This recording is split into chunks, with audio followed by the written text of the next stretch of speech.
Okay, so my name is Jeff Bradley. I'm project planner for the county on the Stanford general use permit. And I just want to give, who's been to one of these meetings before? Okay, so we got some frequent flyers and some new folks. So bear with me as we go through some just base level information setting. We're here, of course, to talk about the recirculated draft of the EIR, but before we get into that, I just want to give a real quick overview of the project itself so that doesn't get lost in the shuffle. Can everyone see the PowerPoint on the three different screens? The proposal for Stanford is really for over the next 17 years, extending to approximately 2035. So it's an umbrella approval.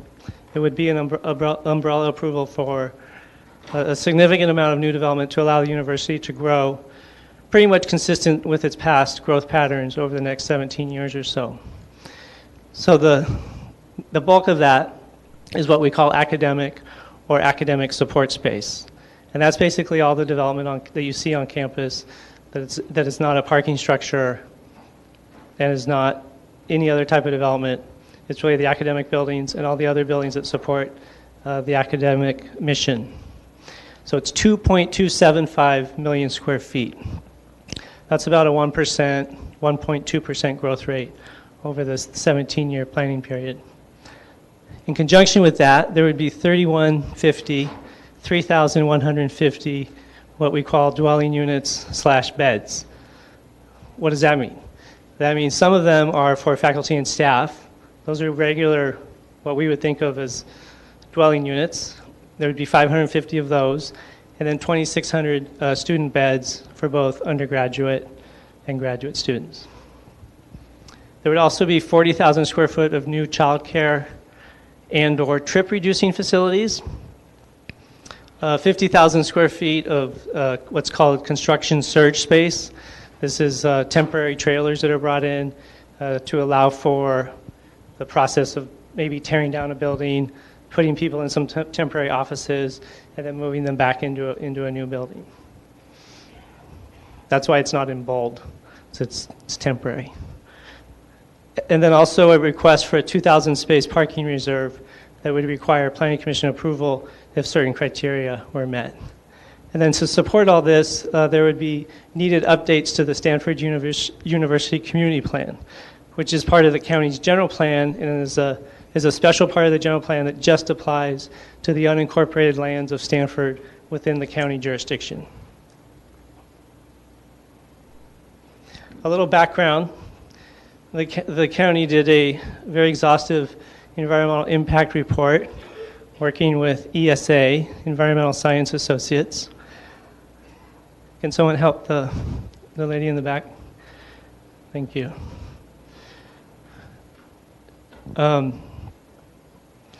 Originally it had a 60-day comment period that was extended for another 60 days for a total of 120 days. So that went from early October to early February. And the county received a lot of input from public agencies, other jurisdictions, organizations, as well as individuals. A major theme of a lot of those comments was the need for the critical housing crisis and how a development of this scale would have an opportunity to provide additional housing so as to not exacerbate the housing crisis.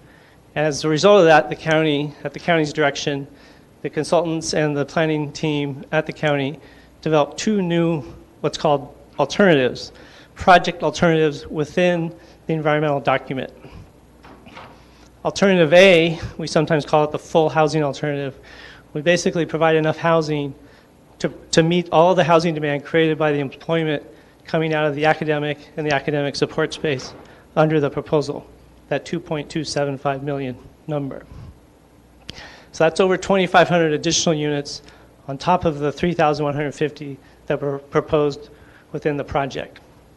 Alternative B, it's a similar concept, but it cuts that number in half. So it's sort of a half housing compared to the full housing number. And this new draft EIR has its own public comment period totally separate from the previous one. And it's really important, if you've provided comments in the past on the earlier draft, there is no need, and it's really not desired, that you resubmit those comments. This county and its consultants are preparing responses to those comments that have already been submitted during that previous comment period. So this new comment period that we're in the middle of right now, that extends to July 26th, is really for comments on the new recirculated draft. And it's less than 500 pages. So we tried to keep it, very readable. You can carry it around like this and work on it.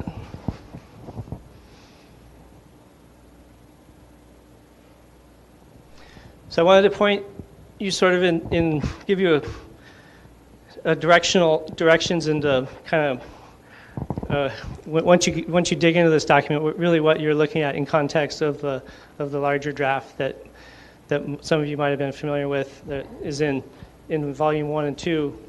So it's a much bigger document, but this document really fits into the larger previous draft. So parts of chapter 1 were updated, and you'll see that with underlined text. Parts of chapter 5. Chapter 1 is just the intro.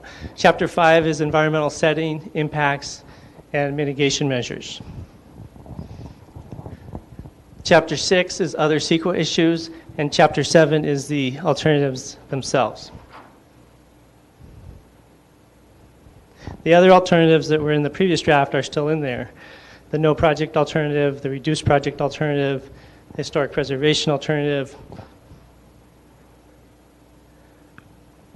The most notable changes in the new draft, the recirculated draft, is as part of the analysis, an additional impact was identified that under the base case, the project as proposed by the applicant, Stanford University, the construction or operation of off-site housing that would be built as a direct result of the project would result in off-site environmental impacts. And then, of course, the bulk of the document is committed to documenting and explaining what the housing alternatives would look like. So there's multiple ways to comment. You can, and tonight we have some technical experts here, but we're really here to listen. We want to hear your comments. You can give them to us verbally with the microphone, and we will write them down, and we have a court stenographer who will type every word. So you can do them verbally. You can use that comment card, and you can write them by hand tonight, and you can hand them to us, and those comments will be responded to. You can go home and think about it and read the document more and sit down at your computer and write a nice short letter, maybe 1 or 2 pages or 20 pages, totally up to you. Anything in between. We're looking for,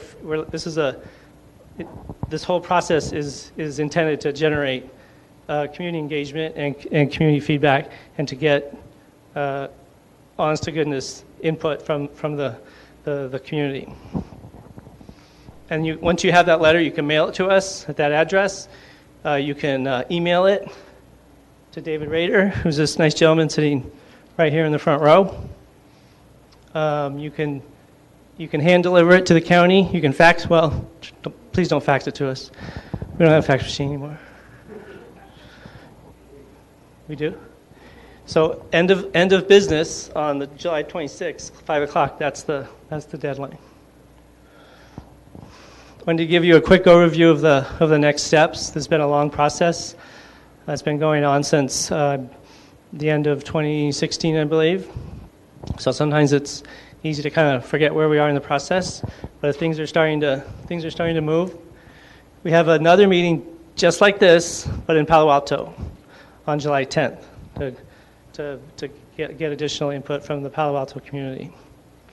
People who just came in, if you could fill out the sign-in card in the back, and then we have comment cards that we're also going to use as speaker cards. So be sure to fill those out and pass them forward. So like wanted to repeat this because it's important. The end of the 45-day public comment period is July 26th. That's the next milestone. Then in September, we're going to take all of these comments and we're going to respond to them. and produce a new document that's called the final EIR, which will generate another thick, important document. And that's in September. And then we really get into the interactive process of bringing this to the Planning Commission and the Board of Supervisors. Speaking of Board of Supervisors, we have Board President Josa Midian right there in the second row. Thank you for coming. And so that's the public hearing process is where the rubber really hits the road. So we have our first Planning Commission workshop in September, followed by our first Planning Commission workshop in October, and then we go to the board after a series of public hearings before the Planning Commission, not just one, but several, 2 or 3 as needed. And then we have a workshop with the board in November. And then in quick succession, we have several public hearings, some of them in Palo Alto, some of them at county headquarters on Heading in San Jose in November and December, with the goal of really getting this wrapped up by the end of this year. So you can go back to your light reading. That concludes my presentation. Anyone who has a comment card, please pass it forward. If you haven't filled out a comment card, don't worry. We're going to make sure everyone who came tonight gets a chance to speak. We would ask you to focus your comments on the document or issues you have. If you can frame questions as comments, we don't want to get into a lot of interactive back and forth, just so we respect everyone's time and get everyone's comments in the record. If you can limit your comments to 2 or 3 or 4 minutes, that would be awesome. We're not going to run a timer. We think this is a small enough group that we can get away with that. But if it gets a little too long, we might have to ask you to wrap it up. And I'm going to start with Janet Davis.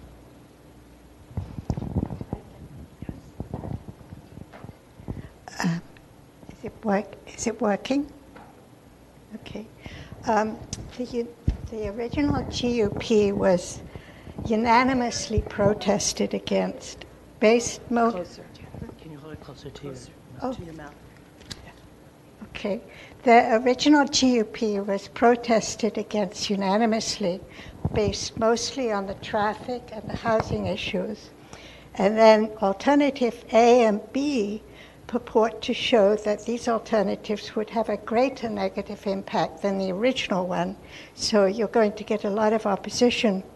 I looked before this meeting at the county GUP provisions, and they mandate that a general use permit will not be approved if it would cause traffic congestion, not all, miles traveled or anything, but congestion in surrounding communities, which is most assuredly would. The GOP also addresses a multitude of bike paths that are supposed to be commute routes.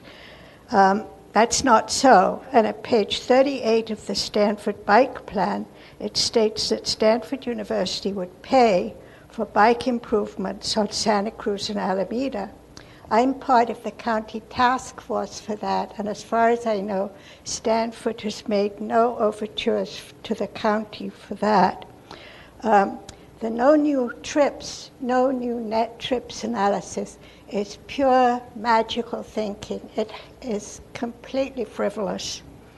The county GUP data also states that the applicant must show all the buildings existing and proposed.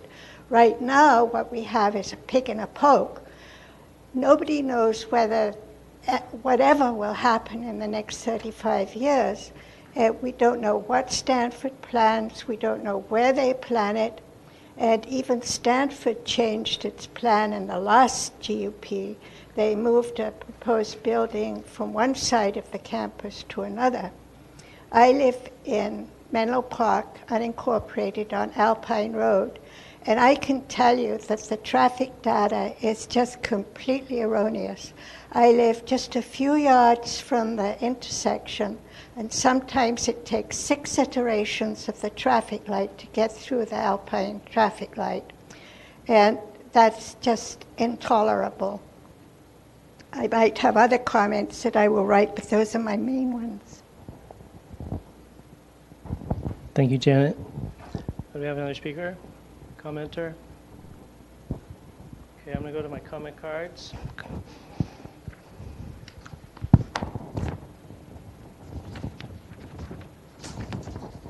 Pamela Jones. Hello, and thank you. I'm Pamela Jones, a resident of the city of Menlo Park. My family has lived on the peninsula in Palo Alto, Menlo Park, and East Palo Alto since 1929. I have a general comment, and that is I'm deeply concerned that Stanford brings their projects in isolation because the way they have set up their system, the medical center does one, the Lucille Packard does something, the university, the medical school, and so forth. So we have a situation now where we're going to have the housing, which is definitely needed, but the housing, unless it's going to house the people that work on campus, logically it's going to create substantially more traffic. When we look at a traffic plan, we have to consider all of the cross traffic that's created by the Stanford projects. Example, when they open the medical buildings in Redwood City, that is going to create a severe problem for Redwood City that borders Menlo Park, along with Woodside. Maybe when Woodside starts having cross traffic, not Woodside, but Atherton. When Atherton starts having cross traffic, maybe the dynamics will change a little bit. But I think it's really a disservice to our cities when Stanford and as they work in their silos, are allowed to say that one project doesn't affect another. They do not have to use current data. They use data that's quite old, and anybody that has to travel in this area during commute time knows that substantial amount of traffic comes from Stanford, and it is their regular workers, the people that need affordable housing, or even low-income housing, they're the ones that work outside the area and create the majority of the traffic. So I would urge the Board of Supervisors, the county, and those working on this project to look at all of the Stanford projects as a whole, to look at current traffic patterns, and then come up with a housing plan that addresses traffic and addresses those people that need housing most. Thank you. Thank you, Pamela. Next, I'd like to call Jessica von Borck. I hope you don't mind. I'm going to go stand in the front. I feel awkward talking to the back of your heads. So, good evening. My name is Jessica von Borck. I'm the Director of Land Use Planning at Stanford, and really appreciate you all coming this evening. So, Santa Clara County has elected to study 2 county-initiated alternatives to Stanford's proposed 2018 general use permit. Those housing alternatives are not Stanford's proposals.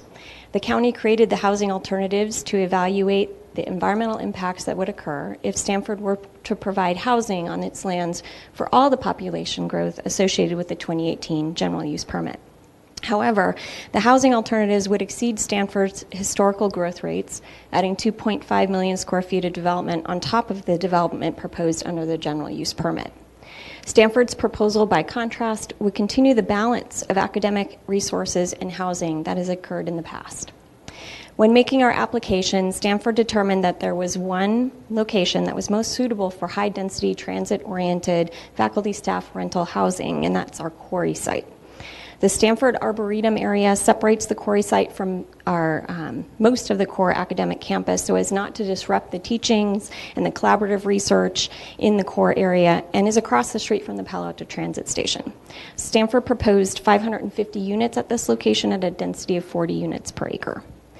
Under the county's alternatives, additional units are proposed on lands programmed for academic uses, and therefore are assumed to be tall and dense so that they wouldn't consume more academic land than necessary. As a result, the EIR assumed a height of 134 feet, as that is consistent with other student housing projects currently under construction on campus. While Stanford agrees that added height and density can be appropriate in areas such as the quarry site, Stanford is concerned that the extreme amount of new development contemplated by the housing alternatives would, in effect, compromise the campus character, especially along Sand Hill Road and along El Camino Real with in front of the athletic field areas. In addition, the sites identified in the housing alternatives are not vacant land. These sites are academic land programmed for recreational uses. Building apartments in these locations would necessitate replacement of these recreational fields and increase the demand for even more on-campus recreational opportunities. Overall, the housing alternatives are inconsistent with Stanford's plans for its campus, and the alternatives would increase significant environmental effects on the surrounding community. We believe there are ways to achieve housing that does not come at this kind of cost to communities. To that end, Stanford is committed to participating thoughtfully in housing solutions with a balanced approach and have been preparing an affordable housing proposal that we plan to discuss with county officials in a few weeks. Thank you for your time. Thank you, Jessica. Any other members of the public would like to speak? I'd rather not get into cross questions with speakers, because otherwise we might all miss our bedtimes. Was there any general comments from the gentleman in this row? I'll speak for myself. My wife, and myself are both former graduate students. Excuse me? My name is Philip Vincent, live in Portola Valley. My wife and I both have graduate degrees from Stanford, and we follow Stanford very closely and are somewhat impacted. From what little I know of this plan, and even though we've had an introduction to it, there is an issue about housing. Now, to me, I look at it for student housing, and I've seen this number 3,000 units, and now maybe there are non-student parts to that, but to me, it is a great need, and also it's a great opportunity for Stanford to have more student housing. My impression is that almost all undergraduates have housing on campus, or they're available, but it's the graduate area that I'm most familiar with, and those many, many years when I was here,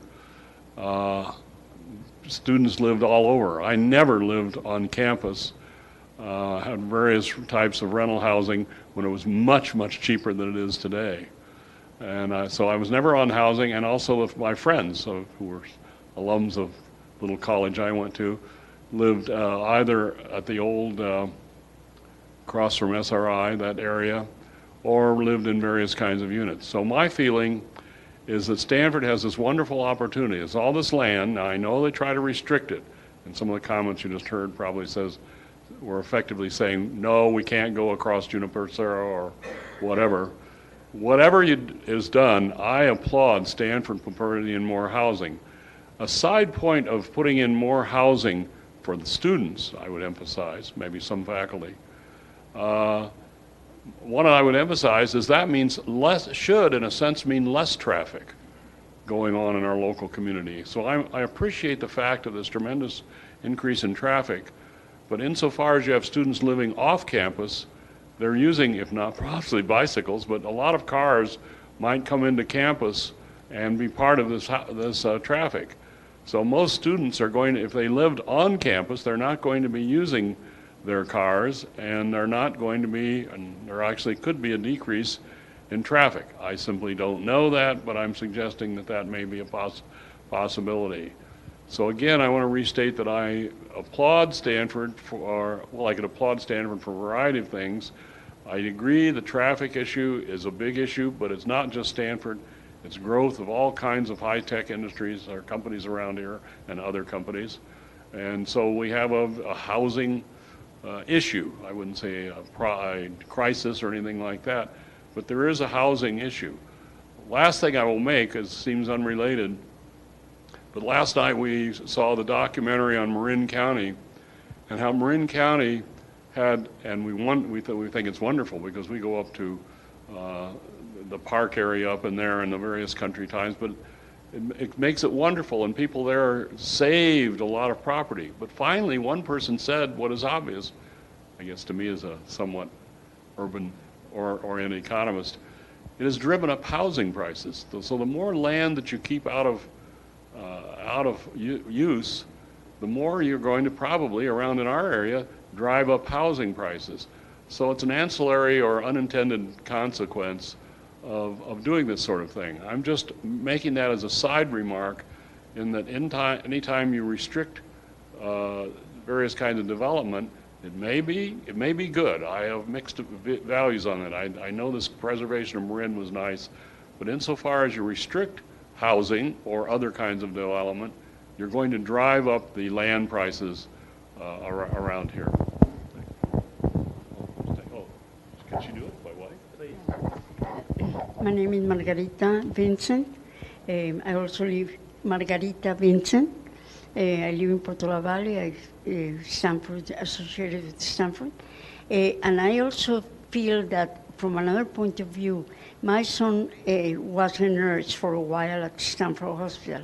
And if he didn't have a house here, he could never have been here. And I think Stanford Hospital is used by a lot of us.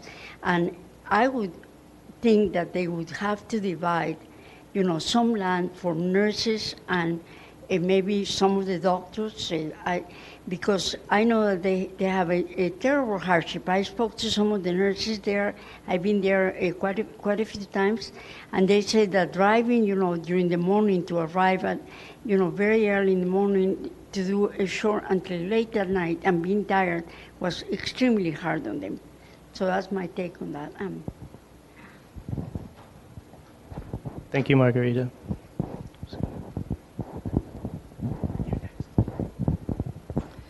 Good evening. I'm Jen Woloson. I'm a Menlo Park resident, and I'm also founder of a group called Parents for Safe Routes.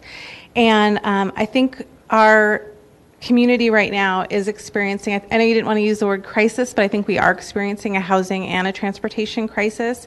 According to the Daily Post, 46% of Bay Area residents are ready to leave the area due to housing and traffic.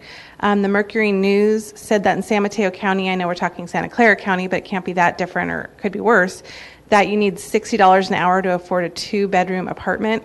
And the Housing Leadership Council in Transform states that commuters spend more than 37 hours a year, almost a full work week, sitting in traffic.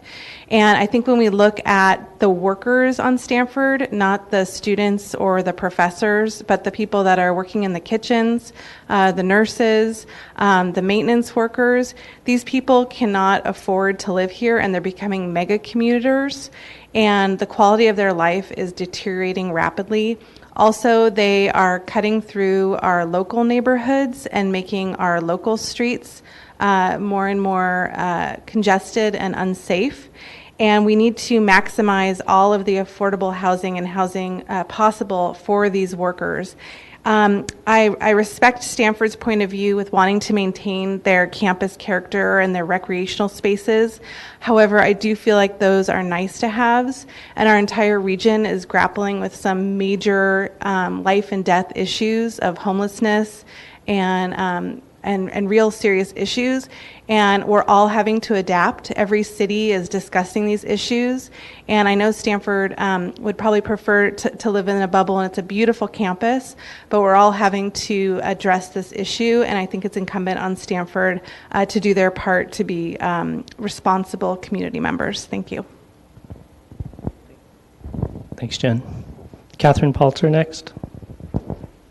Thank you. I'm Kathryn Poulter with Stanford, and I'll just provide a data point to a previous speaker about the graduate student housing. There has been a significant amount of graduate student housing added to campus. With our current units under construction, 75% of our graduate students will be housed on campus, and our proposal is to continue that percentage into the next general use permit.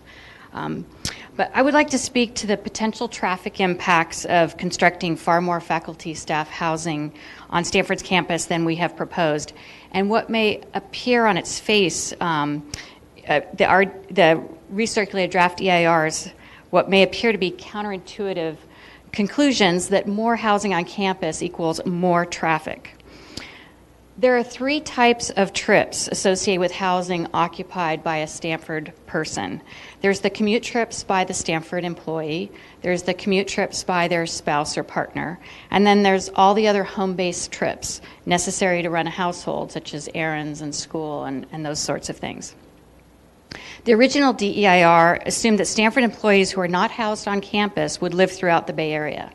Approximately 43% of those people living off campus would commute to campus using a solo car, and more than half of them would take advantage of Stanford's extensive TDM programs to travel to campus by other modes. The commute trips by the spouses and other household members living with the Stanford employees and all the home-based trips would occur in the communities where those homes are located. However, under the county's housing alternatives, more Stanford employees would live on the campus, and the commute trips for those employees would be eliminated. However, less than half of those trips were coming by car. Meanwhile, the new home on the Stanford campus would commute to their jobs in cars rather than on transit, because it's unlikely that their employers would have the types of TDM programs that could help get them out of cars. And in addition, all the home-based vehicle trips would occur throughout the day in a much more concentrated manner in these local communities rather than distributed throughout the region. The recirculated draft EIR results do bear this out. In the peak hours, there would be about 350 commuter trips removed from the roadways, while there would be another 1,000 residential trips associated with the commuters, the commuting spouse, and the home-based trips. And it's also important to realize that these residential trips are very difficult to remove from the roads through Stanford's TDM program. A spouse living on the campus would not use Caltrain if the spouse's job is not located near a Caltrain line. And home-based trips to a wide range of locations are not readily addressed through TDM programs. Under Stanford's proposed projects, we have proposed 550 faculty staff units at the Quarry Road site. While these units would generate some spouse commute and home-based trips, we believe we can offset those residential trips through enticing more commuters out of their cars through enhanced TDM programs. However, under the county's alternatives to add an extreme amount of housing to campus, we are not at all confident that we'll be able to achieve no net new commute trips in the coming years. As a result, the nearby communities will experience more traffic during the peak hour and throughout the day under the housing alternatives than if the employees were distributed throughout the region as they are today.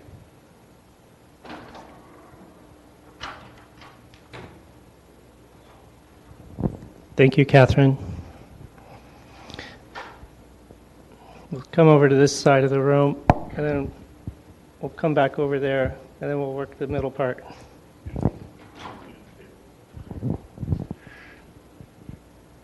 My name is Hal Mickelson. I'm a Palo Alto resident in the southern half of Palo Alto, down close to Mountain View. I can't resist sharing a bit of history, just as a matter of reflection. When Senator and Mrs. Stanford got some expensive advice from architects and planners about the university they wanted to name after their son, they got some bad advice and they rejected it. The East Coast-based experts said, in essence, you want to build a New England college on the crests of the foothills that overlook your stock farm. Little 3- and 4-story brick buildings that would be at the summit of those foothills and look down on the valley. And Senator Stanford wisely said to them, no, that's a bum idea, because we don't have the same weather in California that they have in New England. We don't need to build boxy brick buildings that conserve heat. We can have low buildings with open arcades, walkways connecting one building to another, low-rise buildings that take advantage of the California climate. It was a very smart decision, and it set the hallmark for what Stanford looks like today. It's those walkways and open arcades and not red tile roofs that are the hallmark of the architecture of the Stanford campus. The Stanford GUP proposal is a proposal that is an infill project and therefore the best kind of development.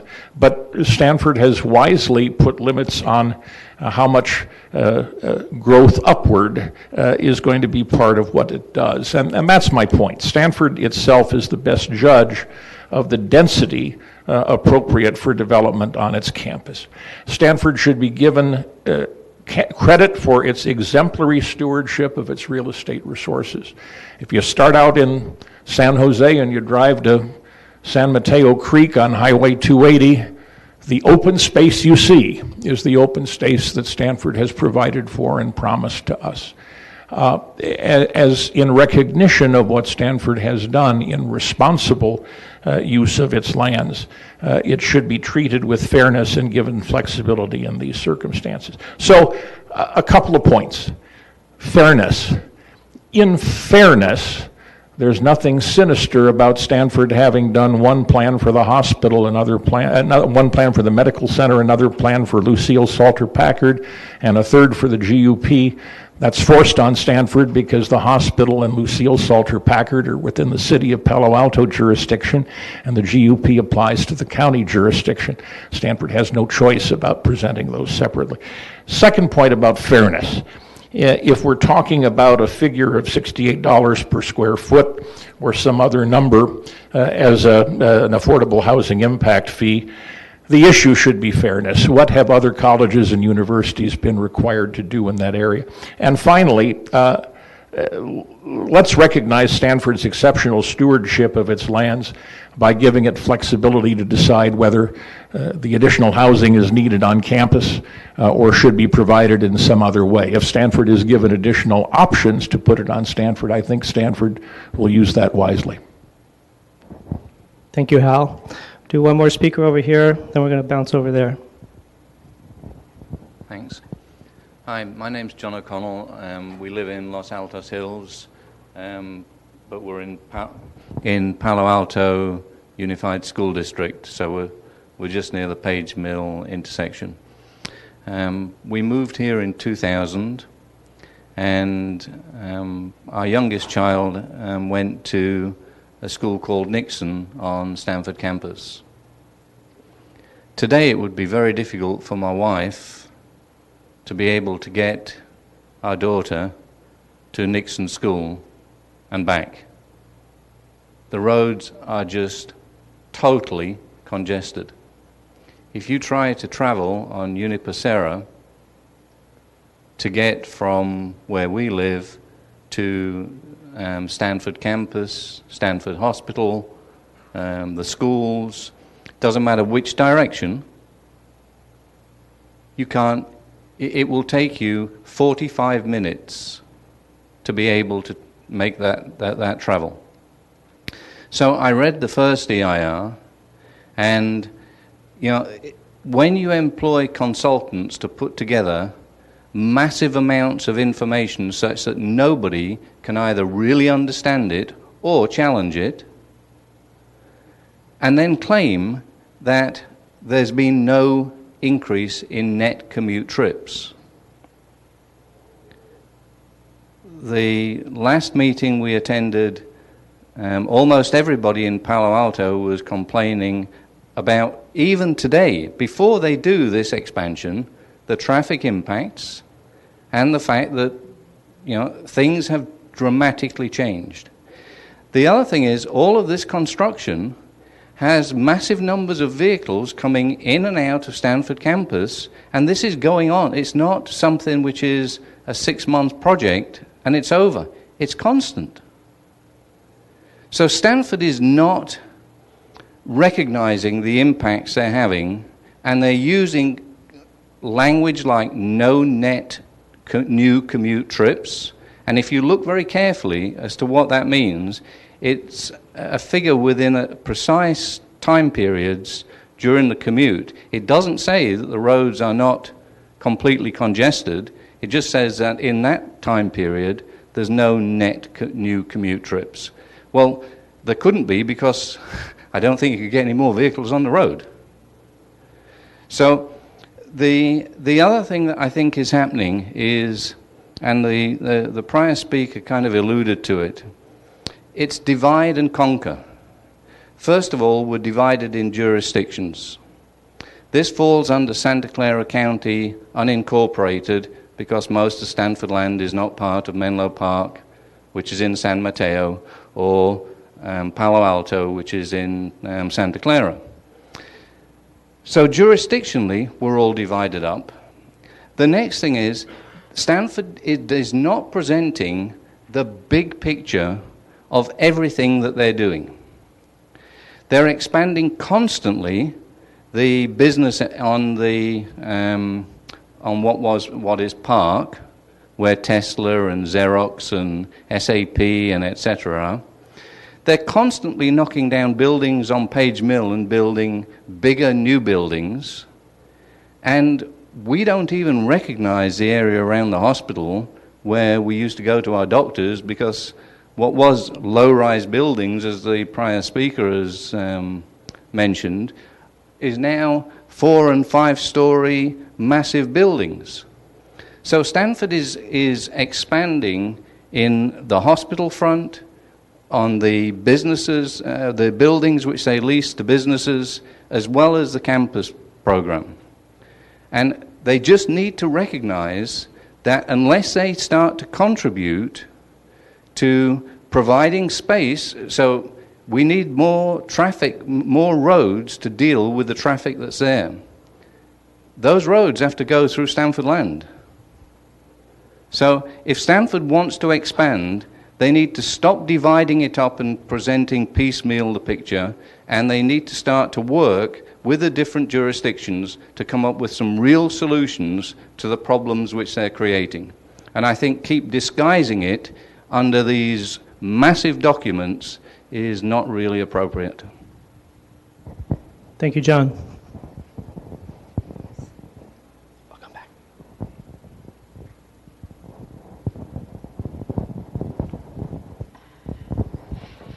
Hi, County Supervisor Josa Midian. I just wanted to offer a couple of points of clarification based on some of the comments that have been made earlier this evening.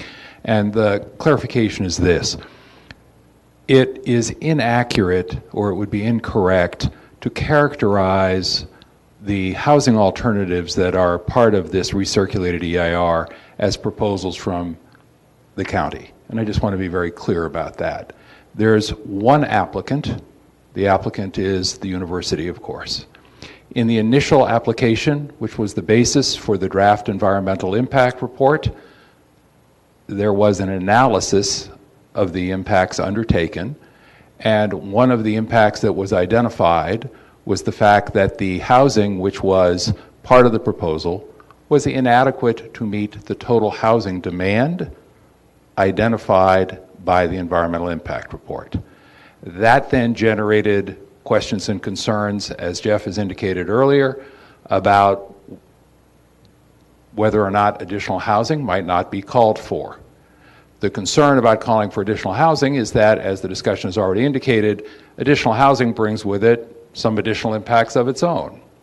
So if you mitigate the housing demand with additional housing, then the question is, does it generate impacts that would also require mitigation?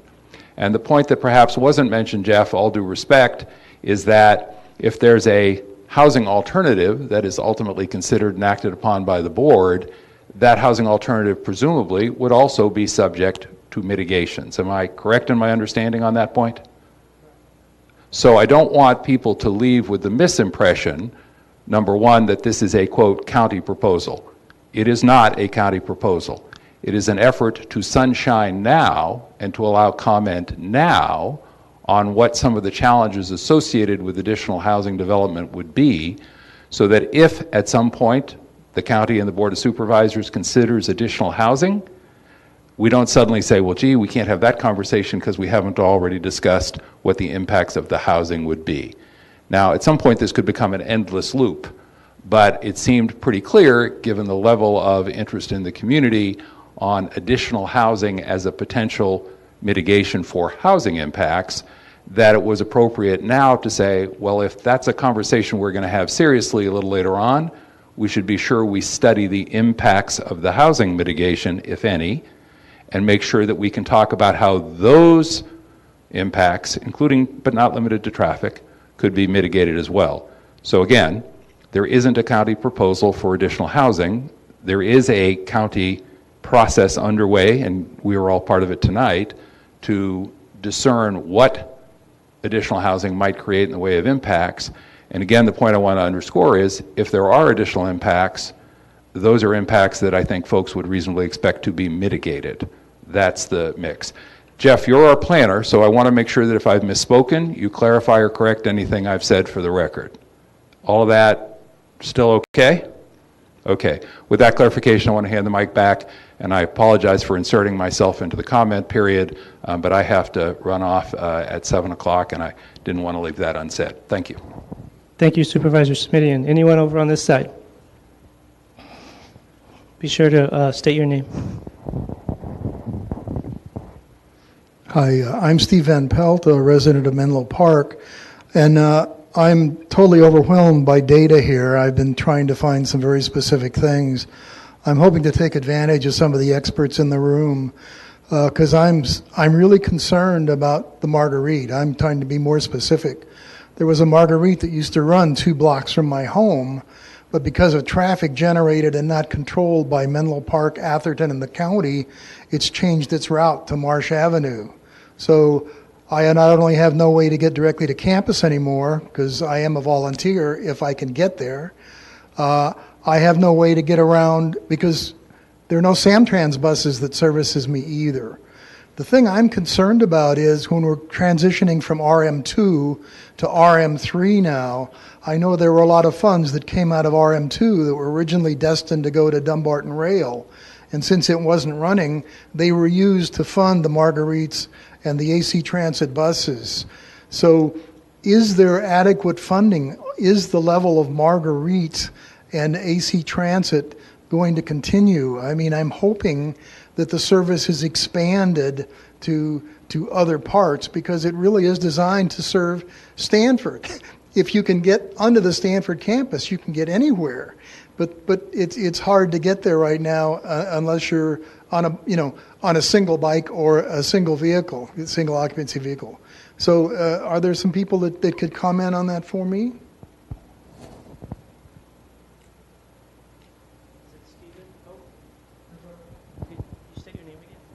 I'm Steve Van Pelt. That was Stephen Van Pelt. We have the comment. You touched on a lot of different things there, so we'll deal with that through the response to comment process. Is there anyone in this quadrant who would like to speak? And just as a general show of hands, how many more speakers do we have that haven't had a chance to speak yet? 1, 2, 3. Okay. Thank you. Good evening, everyone. My name is Courtney Powell. I'm a Stanford alumna and also a resident of Menlo Park. I'm here to speak in support of the Project Alternative A, which you all have heard about tonight, which would force Stanford to more fully internalize and mitigate the impacts of its development. So first I want to acknowledge that it's true that Stanford employees are currently distributed throughout the Bay Area, but they aren't distributed evenly. 38% of Stanford students, faculty, and staff live within the jurisdictions of Palo Alto, Menlo Park, and Mountain View. And moreover, employees are also further distributed by income level. So as other commenters are mentioning, lower wage staff and workers have become super commuters who travel long distances to work. So for this reason, I want to point out that the traffic and the VMT analyses that are included with the recirculated EIR document are not completely comparable between the original DEIR, which had the original project, and the alternatives presented here. So the DEIR analysis that were recirculated claim that an alternative A, per capita vehicle miles traveled, increases compared to the proposed projects, and also traffic volumes increase at intersections, particularly due to an increase in residential trips from campus. And the recirculated DEIR concludes that this is a completely new negative impact. However, the analysis simply shows that this is now fully internalizing the impacts of Stanford's development. The VMT and traffic analyses here are accounting for residential trips that employees and their family members previously took, but did not count in the VMT analysis of the original project because they originated off campus. So someone who took a trip from just a step off campus in Palo Alto, that didn't count in the original VMT analysis. But if that person is brought over onto the other side of the street, into Stanford campus, and now as a residential person, that now counts. And so this partially accounts for the higher VMT and traffic impacts that we're seeing in this environmental impact report, because these trips weren't counted in Stanford's original tally. And so I think that Stanford should be required to account for these traffic and VMT analyses that they're having, but also I think that the VMT and traffic analyses as they currently stand need to be revisited so that there's a better comparison about what the traffic impacts actually are. My other comment is that the revised draft environmental impact report also talks about Stanford's no net commute trips policy, and talks about its impact on residential trips, which it rightly says will be very little since it's a commute-focused program. But this, to me, it just makes sense that Stanford reformulates the policy so that it provides incentives outside of peak traffic hours, outside of commute hours, in addition to trips within those hours. A number of community groups have consistently recommended revising the no new net commute trips standard so that it accounts for trips outside of peak hours, so that it provides benefits for a wider number of Stanford employees, and this policy proposal is now further justified, in my mind, by the revised draft environmental impact report. So just to wrap up, I ask that the county planning staff specifically consider the assumptions made around VMT and traffic increases between the proposed project and alternative A. I think that adding on-campus housing would not only increase the supply of housing close to a high-quality transit corridor, but also result in a more equitable community on the Stanford campus. So I would ask that the staff consider alternative A. Thank you. Thank you, Courtney. I'll go up here and then come to you, ma'am.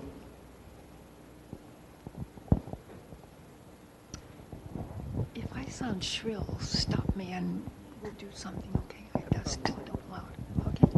Yes, I'm Stephanie Munoz. And first a disclaimer, I am very pro-Stanford. My son graduated from Stanford. My grandson graduated from Stanford. My daughter has her master's degree from Stanford. My father graduated from Stanford. I like Stanford.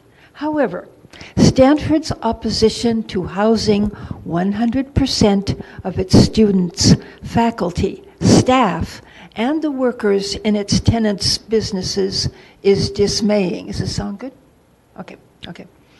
All levels of government aim to adjust the expectations of the governed to each other. But the proposal to create jobs in an area where there is no housing is unreasonable. Most of the opponents are looking at the humane problems. Workers who are paid modest wages are forced out of rentals so that better paid newcomers can occupy the homes that they were renting, and they're living on the street. Last night I got off the 22 bus and went underneath the railroad tracks, and at the stairway going back up to Alma Street, there was this woman sitting there with a shopping bag, smoking a cigarette with no visible means of housing. And it was so bad, I talked to her for a while, and then I walked back to my home 3 blocks away and brought some blankets, because there was no way that a person could, well, you could survive.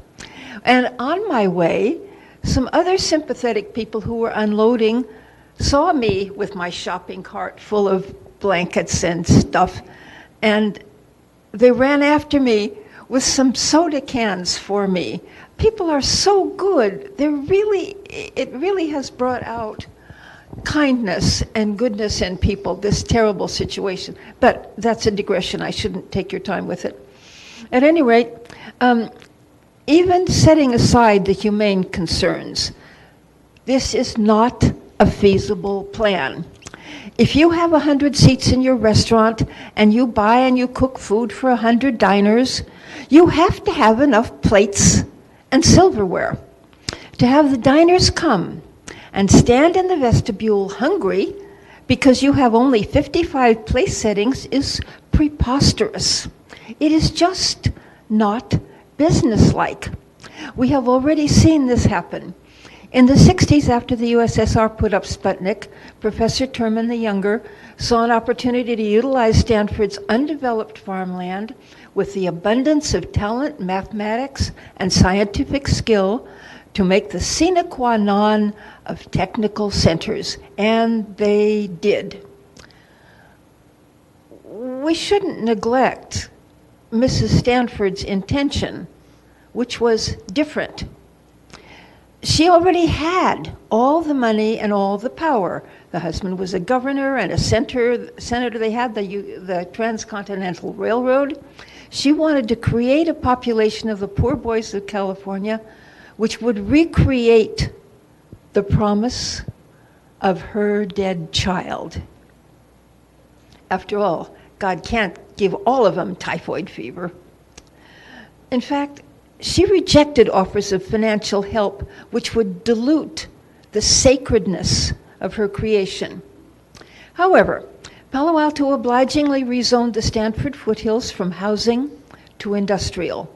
Palo Alto filled up. The surrounding towns filled with newly built houses replacing Orchard. The toxic emissions from automobiles naturally increased as the cars passing by increased. We residents have had to give up our fireplaces and our old economical cars and our mobility. It's at best disingenuous to claim that housing workers on campus would have as great or greater impact than not having the workers on campus or on Stanford land, adjacent land. Stanford has thousands of acres. People donate, generous alumni donate their houses and things to Stanford. So Stanford has much more land than the campus. There's plenty of room. So how could that possibly be? It is true that you do have to make trips from Stanford to the schools if you have school children, but that could very easily be corrected by Stanford having its own school with its own school of education. In fact, many people have advocated that for years. And every other destination is optional. You can have the Safeway deliver your groceries. You can get a television and have somebody deliver you the Palo Alto City Council meetings. You can do anything for your home or just do without, but you cannot do without the job. You have to go to that job. So we ask, what we want Stanford to do is make it possible for people to be adjacent to their work or their study. Thank you. Thank you, Stephanie. Can I have you come? You done? Thank you. I think we have our final speaker, unless anyone decides they have something they want to get off their chest. I get to shut it down. So first thing I want to say is everything that Courtney said, I ditto. My name is Karen Grove. I live in Menlo Park, and I am speaking as myself. I'm also a member of our Housing Commission. So I do really want to echo everything that Courtney said, and I won't repeat it, except to say that I strongly support Alternative A. I think it is imperative that Stanford provide all of the housing that their development will create a need for at the income level at which it will be needed. Stanford would like to continue to develop with the quote-unquote balanced approach that they've used in the past. But that balanced approach has led to, and it's not just Stanford, but they're a huge contributor to an inhumane jobs to housing imbalance. In the East Bay, when I go to theater at Berkeley Rep, I see tents that touch each other. They're so close on the grass strip between the street and the BART. So as far as keeping the campus character along El Camino, I don't know how the RVs along El Camino fit into the campus character, but I don't think the tents are going to contribute in the way that Stanford would like. And as far as people living off campus, that's just, doing what we teach our kids not to do, and we teach them about recycling. When you throw something away, it doesn't go away. It goes somewhere else where you don't see it. And the impacts of the jobs housing imbalance will go somewhere if we don't meet them. So if you're bringing jobs, please bring the housing. That's why I support Alternative A. Thank you. Thank you. Karen? Karen, thank you. Karen Grove. So it's about 5 after 7. We have this room until 8, but I'd be happy to release everyone early. But I want to give everyone a chance to speak who came here tonight intending to speak or decided while they were here there was something they wanted to say that didn't get said by any of our eloquent speakers that have spoken already. So with that said, anyone want to take a last stab at the Phil Donahue microphone? Hi, so I'm Petra Chrathavat. I just graduated from Stanford. I'm a grad student. I also lived off campus. I also strongly would like to say that I support Alternative A. Currently in Palo Alto, I think there's a huge problem contributed to by like a lot of big companies, and including the university. You don't need to go all the way to San Francisco, all the way down El Camino, already trailers, low-income workers living all the way down the entire street. It also makes it a lot more difficult for lower-income students who don't have options for housing, who have to live and pay expensive market rates outside. Secondly, Stanford is a part of the community, and the community is going through a housing crisis. I would exactly say what you said. The balanced approach, right now, the situation has changed. And lastly, I would also like to, I think that a great holistic view would not just to be looking at housing and the traffic that results from housing, but looking at the Marguerite, options for public transport. The reason why there is a lot of extra trips is because there is no great public transport options right now. So I think that we could look at options of putting like a tiny addition on like on-campus rent that goes towards funding like great public transport options to Caltrain and other key sites in Palo Alto and Menlo Park. Thank you.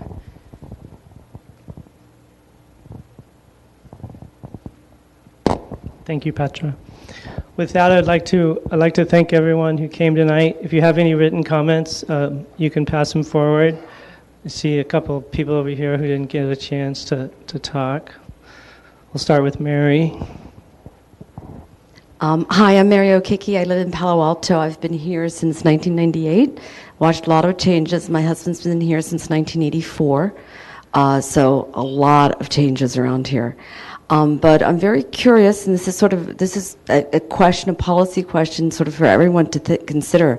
We're very supportive of affordable housing. We voted for everything that comes out for affordable housing. Everyone's been pushed out. Our neighbors have changed dramatically. We don't have school teachers next to us anymore. We just retired ones who moved here a long time ago. The artists left, the musicians left, the graduate students left. We have software engineers beside us everywhere, and they're wonderful. We love them. I hold all the block parties. But I'm curious to know, because everyone keeps talking, are we moving towards a policy that every business, as they expand, do they provide housing for employees, all employees, including employees that are the result of new hire employers coming? Like I read somewhere that for every employee that Facebook hires, they generate 10 support sort of people for that household. So that's what I'm curious about, because I hear it a lot with Stanford. I know there was a lawsuit over Facebook and what they should do because they weren't providing housing. I don't know, I think Apple did not provide housing. So I'm curious, because we have these large universities, but then at what point do we take it down to the smaller companies? At what, so that's my question to be considering, which is, what are the burdens, what are the consequences that we need, not just for even the larger ones, but what's the threshold then that we say you have to provide for your employees? So that's my question to think about. Thank you.